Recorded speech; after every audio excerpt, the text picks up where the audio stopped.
हमेशा दूसरे देशों के मॉडल और वहां के लोकतंत्र की दुहाई देते हैं और नरेंद्र मोदी को टारगेट करते हैं। लेकिन जिन देशों की ये बात करते हैं वहां के मॉडल में कैसे एक बैंक में ग्राहकों का 17 लाख करोड़ रुपया भी फंस गया है, उसका भी चैप्टर आपको दिखाता हूं, जिसकी वजह से लाखों नौकरियां जाएंगी। इसमें आपको यह भी बताएंगे कि जब बड़े बड़े बैंक बंद हो रहे हैं तो नरेंद्र मोदी ने आपका पैसा कैसे बचाया है, जरा वो भी देखिए।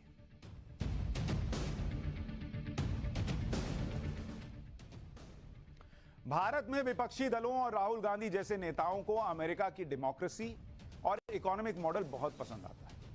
बात बात पर अमेरिका के लोकतंत्र की दुहाई देते हैं, जबकि अमेरिका की हालत खुद ऐसी है कि वो इंडिया से सोच रहा है कि इंडिया से क्या सीखें, इंडिया से क्या सीखकर अपनी स्थिति सुधारें।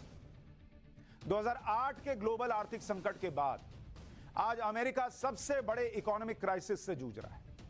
अमेरिका के बैंक लगातार दिवालिया हो रहे हैं। अमेरिका का एक बैंक है सिलिकॉन वैली बैंक, जिसके बारे में आज आपको जानना चाहिए। आप में से बहुत सारे लोगों ने इसका नाम नहीं सुना होगा, लेकिन जब आपको इसके बारे में बताऊंगा तो आपको पता चलेगा कि अमेरिका की हालत क्या है और इसका कैसे इंडिया से भी कनेक्ट है। कैसे 1 लाख से ज्यादा नौकरियां दांव पे लग गई हैं इस बैंक के बर्बाद होने पर, और क्यों बर्बाद हुआ, और कैसे इंडिया में बैंकों की स्थिति बेहतर हुई। यह बैंक अमेरिका के कैलिफोर्निया में है और यह बैंक 3 दिन के अंदर दिवालिया हो गया। 3 दिन, मात्र 3 दिन के अंदर। अब यह 3 दिन में कैसे हुआ, यह आपको डिटेल में बताऊंगा, लेकिन इस बैंक के दिवालिया होने के लिए हिंडनबर्ग जैसी कोई टूल किट की भी जरूरत नहीं पड़ी। पहले आपको सिलिकॉन वैली बैंक का 7 मार्च का एक ट्वीट दिखाता हूं। 7 मार्च, दिवालिया होने से 3 दिन पहले। यह क्या ट्वीट कर रहा है भाई? Proud to be on Forbes annual ranking of America's best banks for the 5th straight year and to have also been named to the publication's inaugural financial all-stars list। यानी फोर्ब्स मैगजीन द्वारा जारी America के best bank की ranking में लगातार 5वें साल शामिल होना हमारे लिए गर्व की बात है। साथ ही फोर्ब्स की inaugural financial all stars list में शामिल होना भी गर्व का विषय है। यह ट्वीट 7 मार्च को सिलिकॉन वैली बैंक ने किया और 10 मार्च तक अमेरिका का यह 16वां सबसे बड़ा बैंक बर्बाद हो गया। एक तो बॉस, ये फोर्ब्स वालों से कोई पूछे कि 7 तारीख को जिसे तुम बता रहे थे कि बहुत शानदार बैंक है, 5 साल से रौला काटे हुए है, वो 10 मार्च को बंद हो गया और 3 दिन पहले तुमको वो चमकता सितारा दिख रहा था। ये फोर्ब्स वाले क्या रेटिंग जारी करते हैं, क्या रैंकिंग जारी करते हैं? ये रैंकिंग है। 7 तारीख को जिसको चीता बता रहे हो वो 10 तारीख को चूहा निकला। और ये फोर्ब्स की रैंकिंग दिखा दिखा के क्या क्या ना कमाल होते हैं और क्या क्या ना चर्चा होती है। लेकिन अमेरिका का सिलिकॉन वैली बैंक किस तरह से बर्बाद हुआ, आपको यह भी जानना चाहिए। सिलिकॉन वैली बैंक मुख्य तौर पर क्या करता है, ये जो स्टार्टअप्स होते हैं, नई नई कंपनियां खुलती हैं और जो टेक कंपनियां होती हैं, टेक्नोलॉजी से जुड़ी, इनको लोन देता है। 2021 में सिलिकॉन वैली बैंक ने दावा किया था कि उसने अमेरिका के 50% जो टेक स्टार्टअप थे उनको लोन दिया था कि लीजिए अपना बिजनेस चलाइए, शुरू की। 2022 में सिलिकॉन वैली बैंक के पास $209 बिलियन यानी 17 लाख करोड़ रुपए से ज्यादा की संपत्ति थी। 2022 में सिलिकॉन वैली बैंक के पास $175 बिलियन यानी 14 लाख करोड़ रुपए से ज्यादा जमा राशि थी। इतना पैसा उसके अकाउंट में, बैंक में जमा था। अब आप कहेंगे बॉस, जिसके पास 14 लाख करोड़ था वो बर्बाद कैसे हो गया? यही तो आज आपको सुनना चाहिए और पता चलेगा कि फिर इंडिया में आपका पैसा कैसे सुरक्षित है। इस 14 लाख करोड़ में से 89% से ज्यादा की रकम इंश्योर्ड नहीं थी। यहां तक कि सिलिकॉन वैली बैंक के हालात ठीक थे, लेकिन बैंक की निवेश नीतियां और अमेरिकी फेडरल रिजर्व यानी अमेरिका का आरबीआई, जैसे अपने यहां आरबीआई हो है, रिजर्व बैंक ऑफ इंडिया, वैसे अमेरिका में क्या है, फेडरल रिजर्व बोलते हैं उसको, उसके इंटरेस्ट रेट ने मामला खराब कर दिया। अब इसको कंपेयर करते चलिएगा कि अपने यहां आरबीआई कितना शानदार काम कर रहा है। सिलिकॉन वैली बैंक ने अपने ग्राहकों के पैसे से अरबों डॉलर के बॉन्ड्स खरीद लिए। भाई, किसी भी बैंक के पास पैसा रहता है तो इधर उधर निवेश करता, पैसा बनाता है, किसी को लोन देता है, उससे जो ईएमआई आती है उससे उसका फायदा होता है। तो वो पैसा जो पड़ा था उससे अरबों डॉलर के इसने बॉन्ड्स खरीद लिए और बॉन्ड्स की ब्याज दर कितनी थी? 0.25, 0.5% इस तरह की थी, जिससे निवेश जो किया उसमें ज्यादा मुनाफा हुआ नहीं। फिर कोरोना का संकट काल आ गया, अमेरिकी इकोनॉमी को बहुत नुकसान हुआ, जिसकी भरपाई और महंगाई कंट्रोल करने के लिए अमेरिकी सरकार ने बॉन्ड्स पर ब्याज दरों को बढ़ाने का फैसला किया। साल 2022 में अमेरिकी फेडरल रिजर्व ने बॉन्ड्स पर ब्याज दरों को बढ़ाना शुरू किया। ब्याज दरें 0.25% से बढ़ते बढ़ते बढ़ते 4.5% पर आ गई और इसकी वजह से बॉन्ड्स पर एसवीबी को यानी सिलिकॉन वैली बैंक को लगभग 4.5% का नुकसान हो गया। टेक कंपनियों ने बढ़ी ब्याज दरों की वजह से स्टार्टअप के लिए फंडिंग में कटौती कर दी। भाई जब इकोनॉमी नहीं चल रही वो कहां से पैसा उठाएंगे, तो पैसा ही नहीं उठाया उन्होंने। अच्छा, फंडिंग मिल नहीं रही थी स्टार्टअप्स को, कौन पैसा लगाता? भाई कोरोना के बाद लोगों के पैसे डूब गए, तो नए वाले में कौन पैसा लगाएगा? तो नई कंपनियों में लोगों ने पैसा लगाना बंद कर दिया। तो इन कंपनियों ने क्या किया कि जो जमा पैसा था वो निकालना शुरू किया कि भाई जो पैसा है उसी से ना कंपनी जो चलेगी, चलाएंगे, कहीं से फिर फाइनेंसर ढूंढ के लाएंगे और एम्प्लॉय को पैसा देंगे। तो उन्होंने बैंक से पैसा निकालना शुरू कर दिया। सिलिकॉन वैली बैंक से लगातार पैसा निकलने लग गया। इसकी वजह से बैंक को अपनी सिक्योरिटी डिपॉजिट को बेचना पड़ा, क्योंकि उसने तो पैसा उधर लगाया हुआ था, वो सब नुकसान में जा रहा था, इधर से देना था। 8 मार्च 2023 को सिलिकॉन वैली बैंक ने $21 बिलियन के बॉन्ड्स को $1.8 बिलियन यानी 14,000 करोड़ रुपए से ज्यादा के घाटे पर बेच दिया, क्योंकि उसको लोगों को पैसा देना था, जिसका पैसा था वो मांग रहा था। इन सब की वजह से सिलिकॉन वैली बैंक के शेयर 10 मार्च 2023 को 60% से ज्यादा नीचे आके गिर गए और बैंक को बंद करना पड़ा। कैलिफोर्निया और मैसाचुसेट्स में सिलिकॉन वैली बैंक की 17 ब्रांच हैं, सब बंद, खत्म। सिलिकॉन वैली बैंक के शेयर धड़ाम से गिरे तो अमेरिकी सरकार हरकत में आई। अमेरिका के फेडरल डिपॉजिट इंश्योरेंस कॉर्पोरेशन यानी एफडीआईसी ने सिलिकॉन वैली बैंक को अपने कब्जे में ले लिया, जिससे निवेशकों के पैसे को बचाया जा सके। एफडीआईसी ने एक प्रेस रिलीज जारी करके कहा कि सिलिकॉन वैली बैंक की सभी 17 ब्रांच 13 मार्च से अब खुलेंगी और बैंक में जमा रकम और ग्राहकों को मिलान किया जाएगा।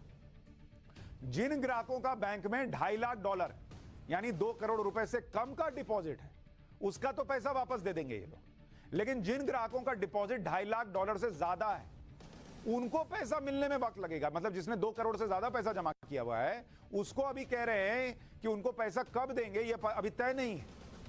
अच्छा, लोगों से कह रहे हैं कि जिसने लोन ले रखा है तुम लोन का पेमेंट करते रहो वैसे ही जैसे पहले कर रहे थे, उसमें कोई बदलाव नहीं होगा।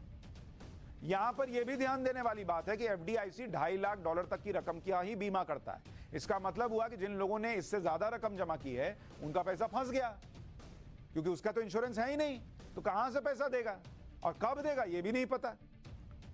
सिलिकॉन वैली बैंक के इस तरह से दिवालिया होने का अमेरिका पर इतना असर पड़ रहा है, आप सुनेंगे तो हैरान रह जाएंगे।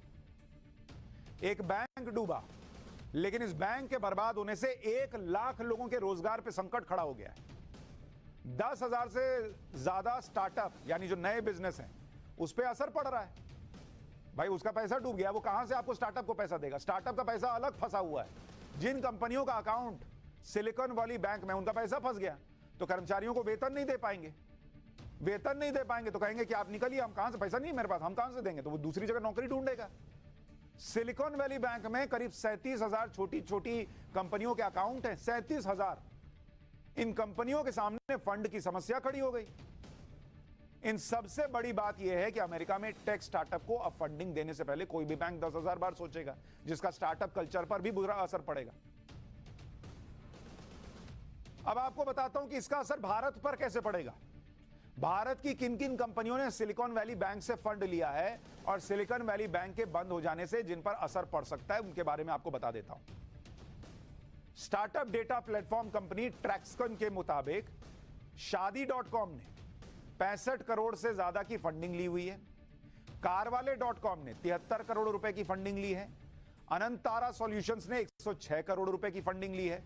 गेम्स टू विन मीडिया ने भी 106 करोड़ रुपए की फंडिंग ली है। इसके अलावा नापतोल ने 1,093 करोड़ की फंडिंग ली। भारत फाइनेंशियल इंक्लूजन ने 1,183 करोड़ की फंडिंग ली।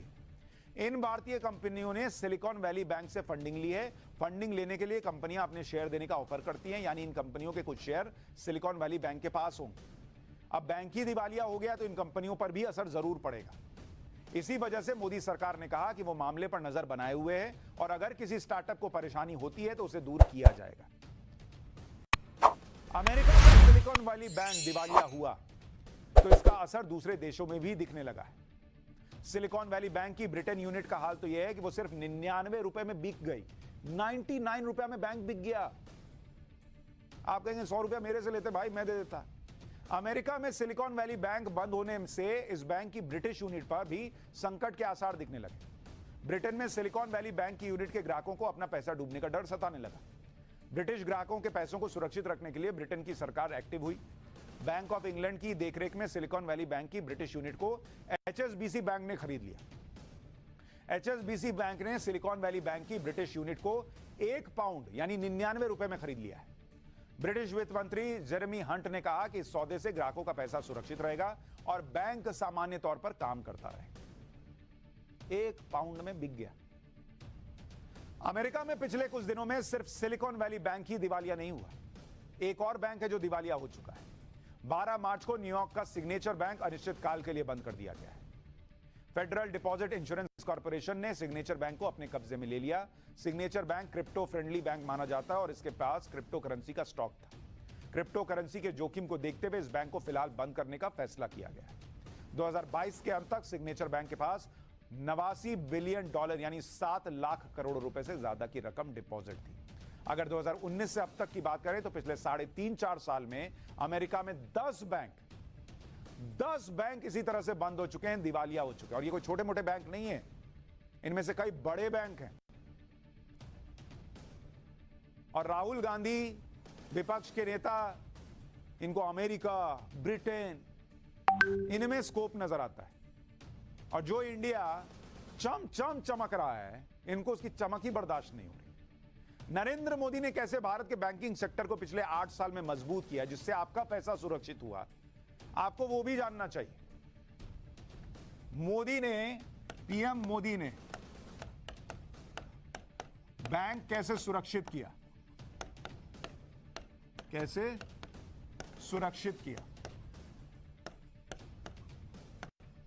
आज आपको यह भी सुनना चाहिए।